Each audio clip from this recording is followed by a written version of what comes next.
Fistful of Silver. Tutorial lang naman po. Sa FOS kailangan mo lang ng BMS. Ito yung BMS ko. Tapos ng Assassin Hood. Dito sa first pool, kukuhaan mo lang tong 3 minero. So, maglakad ka lang, hitin mo to 2 beses. 1, 2, isang Q dito, F, helmet, isa pang hit, isang E, ilang 2 beses, Enfeeble W, kung gusto mo mag-Q ka. Tapos dito mag-Q ka ulit, mag-F sa gilid, pupunta sa gilid sa barrel, isa-stun mo kasama assassin pero patay na sila. Snare level 17. Tapos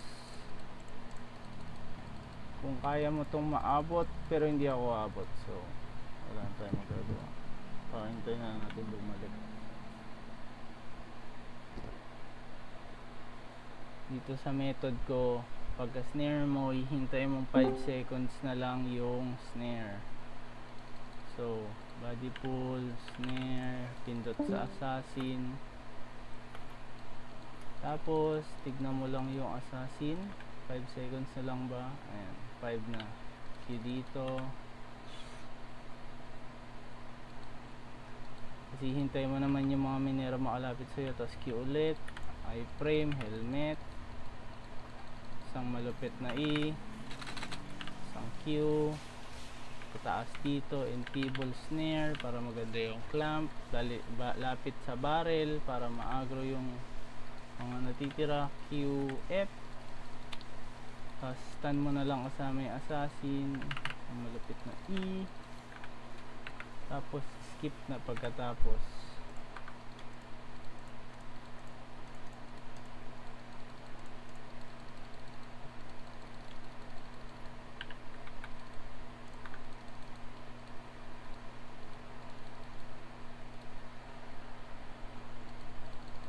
Enter please. Joke.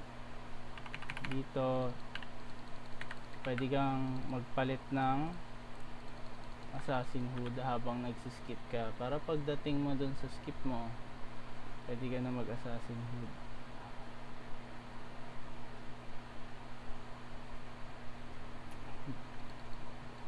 Hindi mo kailangan gawin yung Assassin Hood, pwede kang maghintay na lang, pero nainipin ako eh. Tapos sabihin mo roll.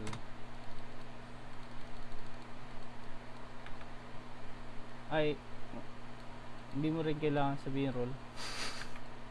Pwede kang magpa-roll na lang parang normal na tao. Tapos pa-reset mo yung baba. Ang galing talaga. Pwede mo to body pull kung hindi na poison. Tapos body pull din dito. F pababa. Enfeeble helmet. Tumaas ka pa. Isang malupit na stun. Q. Tapos dash snare agad. Tapos isa pang Q. Hintayin mong mamatay yung archer bago ka bumalik. Pag nakita mo na yung fame na 9k, ayun na 10k, Q mo na to. Tapos mag F ka pataas. Pwede pa rin mag snare. Tapos Q mo lang to. Tapos ayun, stun. May darating pa. Pwede ka mag loot pero malungkot, wala kang loot.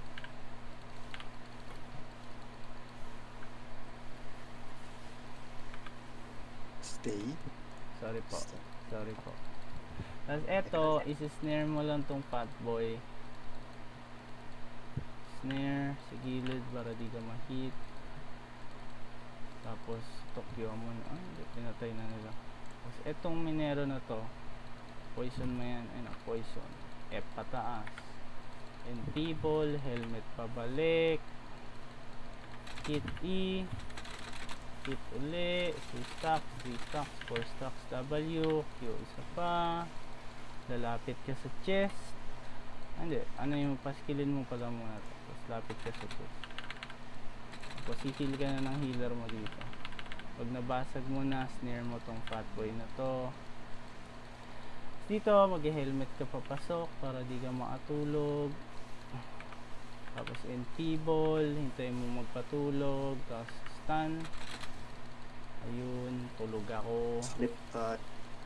Sleep tight. Pero maganda kasi may school kaya pwede siya. Tapos may mga DPS na mga siraulo. Half health pa yung isang mob. Ewan ko ba. Hindi ko rin alam bakit half health yung mob na yun.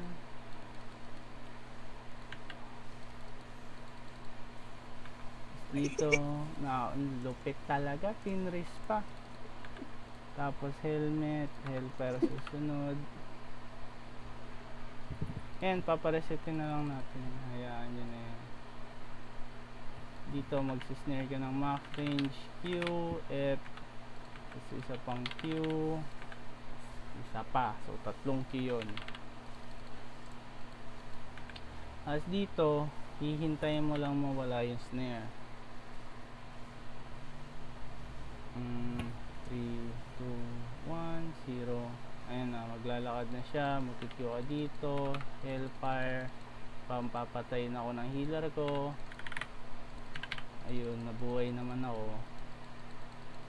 Dito helmet, agro, enfeeble, isang malupit na stun, Q, hintayin mong lumapit yung mga patkoy, tapos ayun, W, F.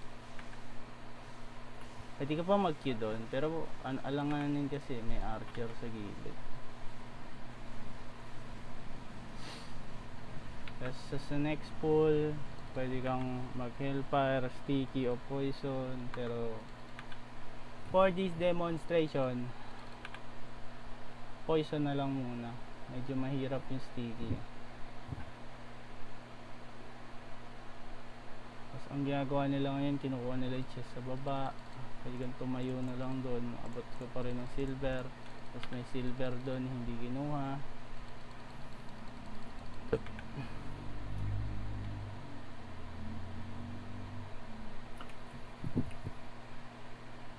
Hindi ko na pala kailangan ng poison.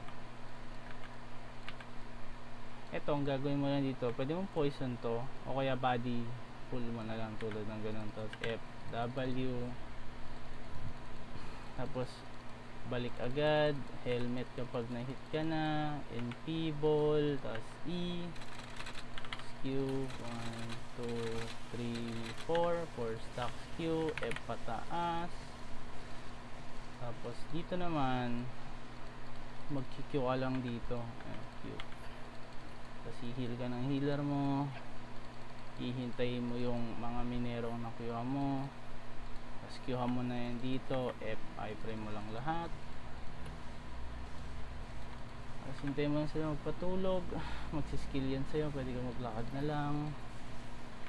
Tapos dito isang malupit na stun.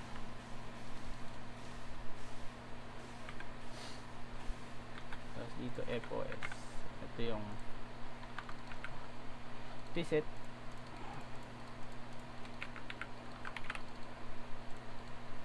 So makita, ayan, ayan, ayan, tsaka ayan.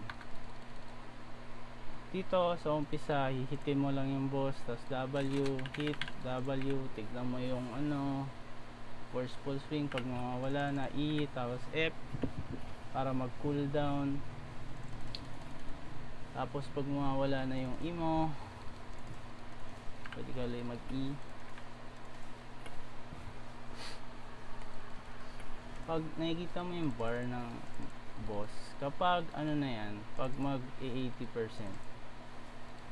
pag enfeeble ka na, ayan, kasi magsiskill na siya, ayan o. Tapos pag panghuli na yung yung anong tawag mo doon, yung first casting niya, kaya ito yung third casting, pag patapos na, doon ka lang magda-W.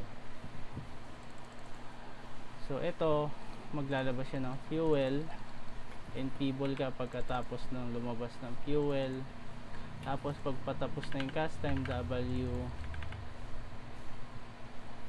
Ayun, nag helmet tayo sa pangalawa. Itong pangatlo, W ulit sa tulo.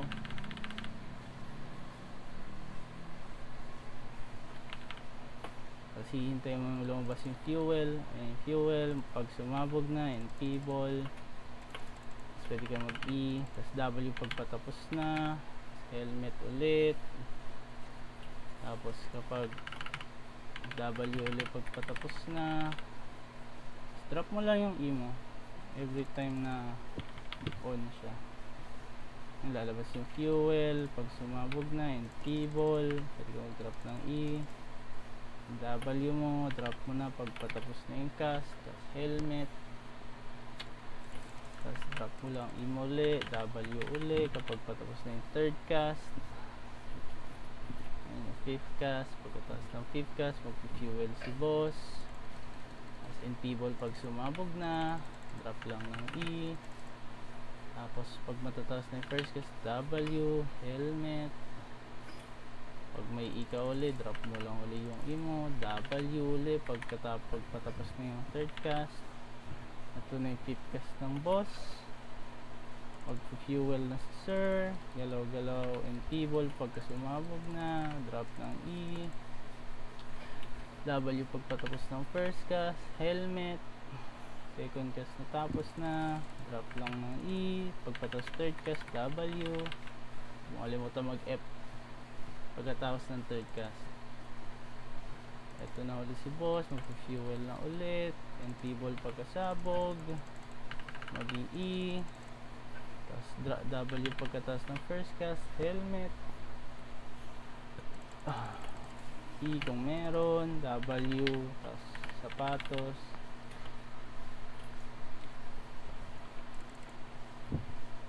Tapos fifth cast na siya, magkalabas na naman siya. NP ball pagkatapos, tapos E.